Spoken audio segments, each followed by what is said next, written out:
Hello. Welcome to the Debt Rebel podcast. Today we're talking about helpful information that can make us feel like we want to crawl under a blanket. Maybe, you've worked with someone before to help you with your money, or maybe, having conversations with a spouse, or you pull up that credit card statement and you immediately feel like a failure. And how our brain responds in those moments is something that we want to take note of. And then today we're going to talk about some reframes and how to work through those, because these can be a huge way that we can stay stuck when we're managing ADHD and money at the same time. So we can get into these shame spirals. We're going to talk about rejection sensitivity and why financial feedback can feel like it's a personal attack on us. So stick around for today's episode. And if you're brand new to the show, I'm so very glad that you're here today. And if you've been listening to every single one of the 132 episodes now of this show, I'm also incredibly grateful for you. So today is a very personal topic for me, but also something that I think is super important to talk about, because we can get into these mindsets that aren't serving us well. And especially when it comes to, and so I want to unpack a little bit of my story, because this is helpful context for today. And the amount of shame that I have felt about money in the past is huge. So first off, I'm Julianne, and Jules the budget nerd, most people call me. And I grew up knowing how to, I had a really good understanding of how to manage money.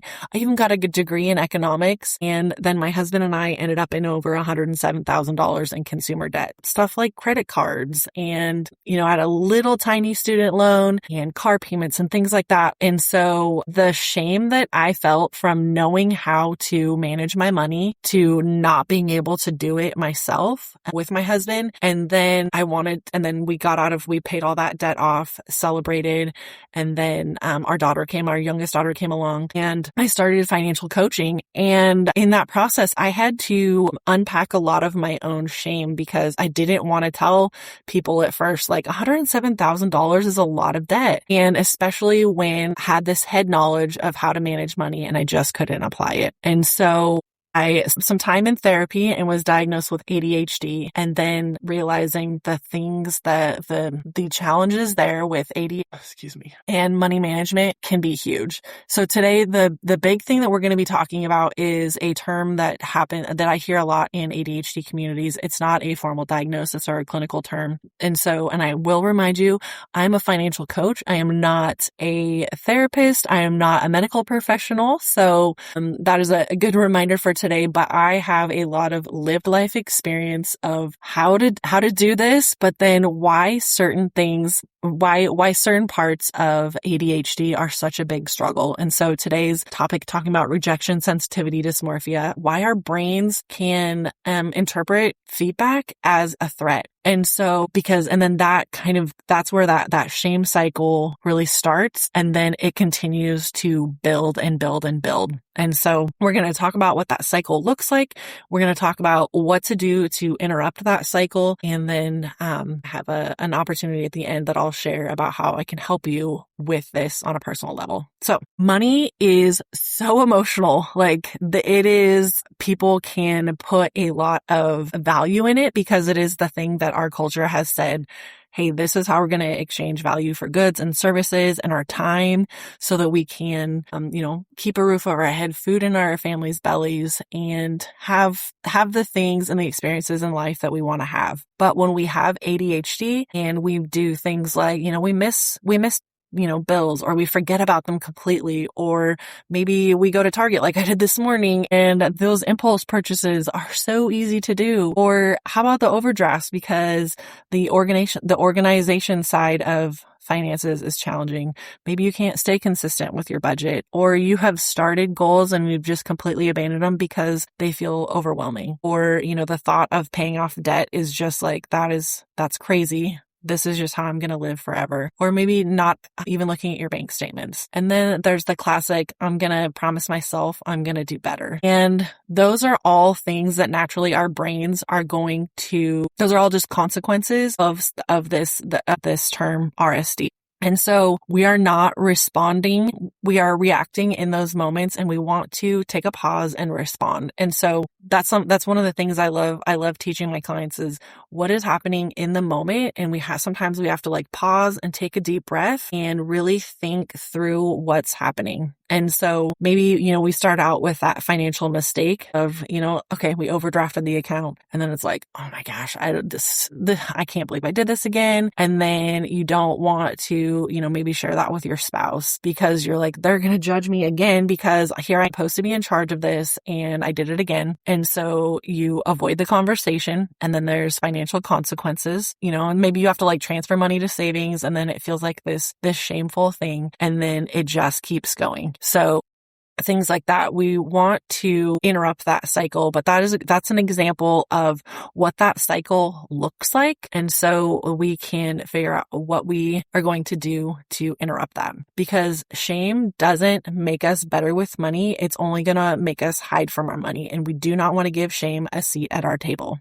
All right. So how this shows up in financial conversations. So, like we talked about, like, all right, maybe your spouse says, hey, let's talk about the credit card. So that's what is said, but our brains could hear you can't be trusted with money. So we have this reaction where we get defensive, or maybe we shut down, we change the subject, or we get angry. Maybe we get emotional and start crying, or we just leave the conversation altogether, or we start complaining or justifying our purchases. These are all ways that rejection sensitivity dysmorphia can show up with a conversation with our spouse. Maybe you have reached out for help from another financial professional in the past, and they, you haven't followed through with a plan. And so then they ask, let's figure out what got in the way, right? A positive statement, but our brains, because we are managing ADHD, and this RSD thing, our brains here, she's going to think I'm a terrible client. And so then we don't schedule that next appointment. Or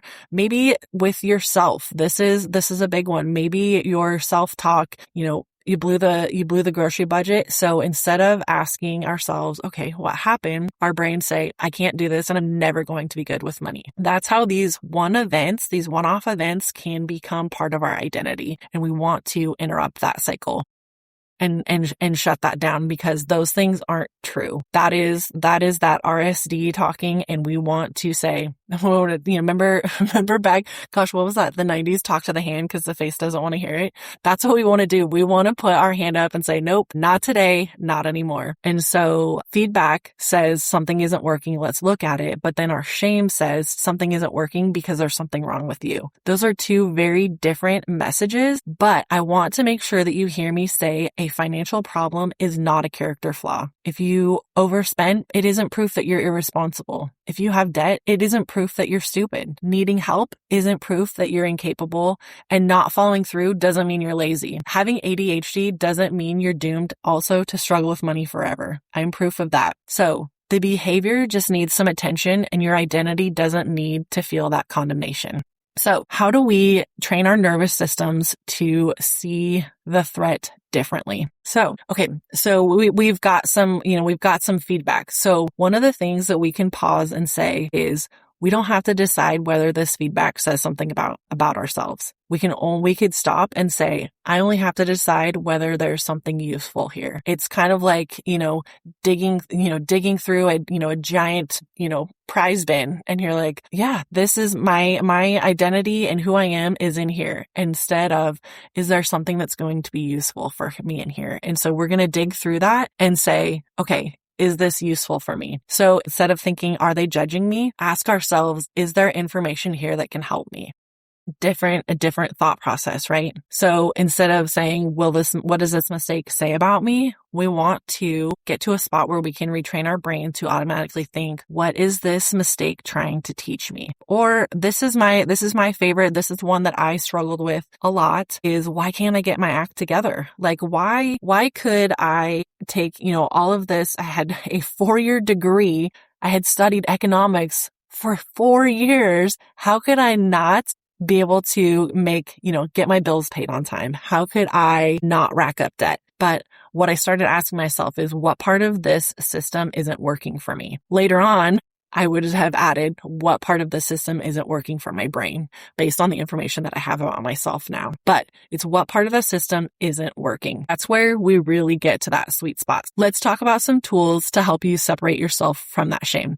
First off, we're going to name the reaction. So if you're feeling rejected in the moment, say that. It is not that someone's trying to criticize you when they give you feedback. It is, I'm feeling rejected right now.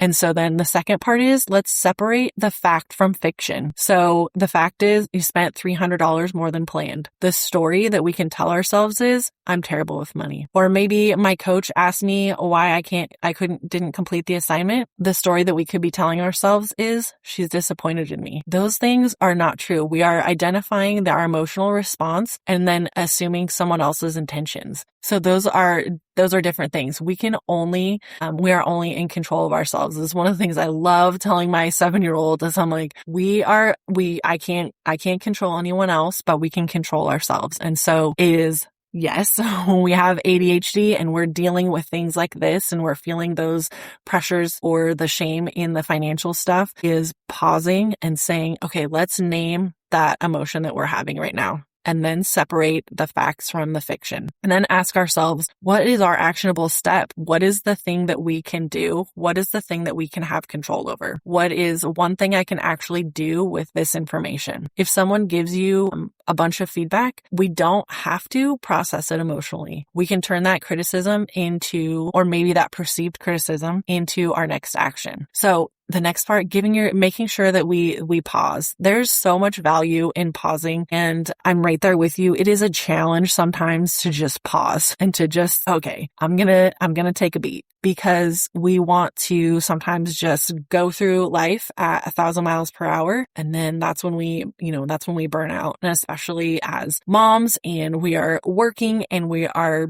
trying to do the best for our families, this can be a really big challenge. So if there's one thing that you hear me say from today's message, is give yourself a pause.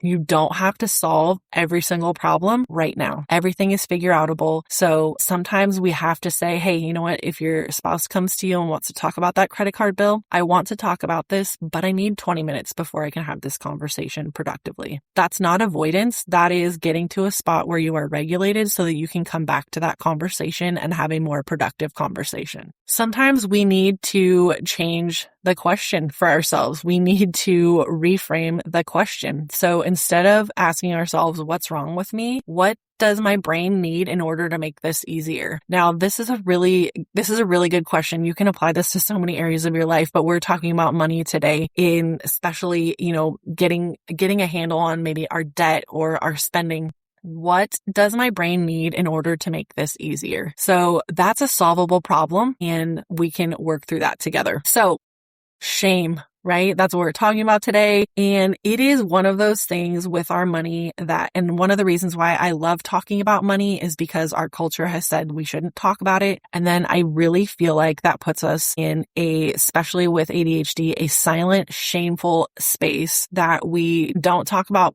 it. We don't talk about it with trusted people or safe people. And so then we just stew on our past mistakes. And so how do we take what we've learned today and apply that to, maybe you're working on paying off that debt? How do we take this information and apply it to that? So maybe it is taking a peek and looking at what your balances are, or maybe it is looking at your past spending and saying, okay, here's some places that I can make some adjustments. Maybe it actually is making decisions about something that you've been putting off, or having a conversation with someone that's trusted.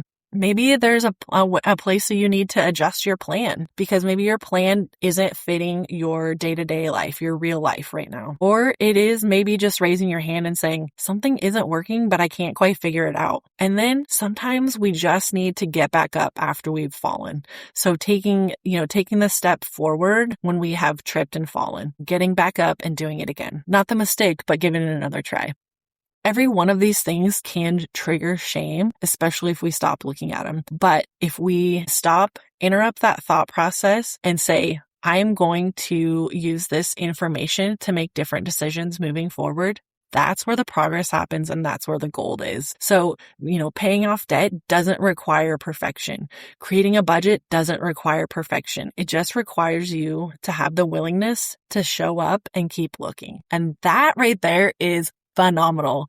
And that's what I would love to help you through. Let's talk about one last thing here before we sign off. There are okay, so, imagine I'm sitting in the room with you and on one shoulder you have a coach and one shoulder you have a critic, right? Okay. So I'm the coach, but here's what the critic will say. They'll point out what's wrong, right? So remember how the movie critics will do this? They'll assign blame, they keep score, and they remind you of your past mistakes. And then there's the coach. That's me that looks at what happened. Let's identify that obstacle, help you understand the pattern so that we can make that next move, we can make an adjustment and help you try again. So if that's something that you're like, yes, I want to have a coach and not a critic, I would love to help you with that process. So you don't have to, maybe you've had an experience with a coach before and you've experienced a lot of criticism around your money.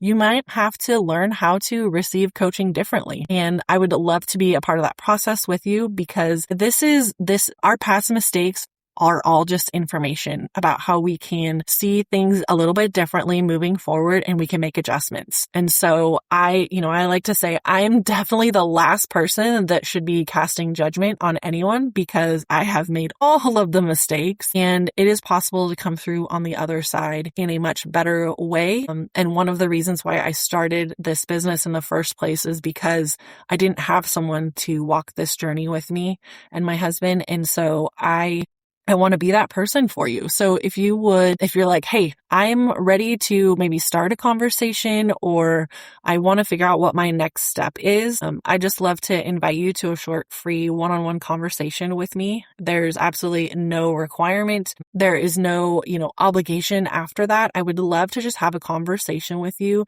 to help you move through your current hurdle and your current obstacle so you can get to the other side of that and have some success with your money and not feel that shame about your money anymore, because we don't have to fix our entire financial life by ourselves, but asking for some help and getting some trusted advice is going to help you move through that so much faster. But the big part is you just have to be willing to start that conversation. So I'll put the info in the show notes so that you can schedule that time with me. And I am very much looking forward to helping you through this obstacle, over this hurdle, and getting to a spot where you can feel better about spending money. You can feel better about your plan for your money, and also one that's going to support you and your family and your brain in a much better way. So thank you so much for joining me. We'll see you in the next episode.